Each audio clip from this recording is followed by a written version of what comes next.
From the College of Engineering to the College of Engineering, students at UW-Madison spent their summer in the department's new fermentation lab. New at 10, Grace Hodak has you covered on how they are turning the Wisconsin tradition of brewing into life lessons.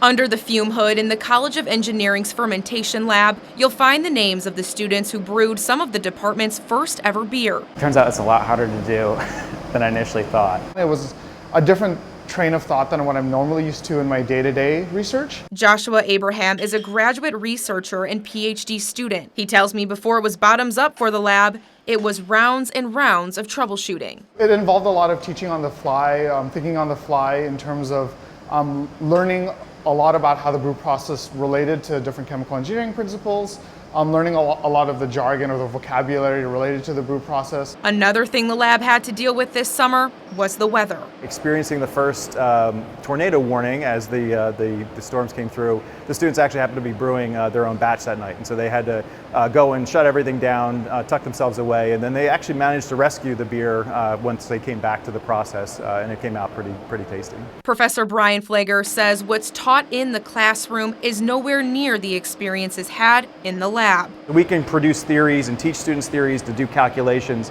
but many times you don't have time to go and actually implement those in the practice. The brewing process and the teaching of it, it's a perfect match for all of the things we do in the classroom. Beer brewing is a really approachable and a really relatable kind of science for a lot of students. And so I think this experience in its entirety is something that a lot of people will connect to and will enjoy in the coming years. In Madison, Grace Hodak, 27 News. Now, students and instructors got to try their creation, but unfortunately the beers are not on the market. We're told the department would love to have that opportunity to work with local breweries and make it happen.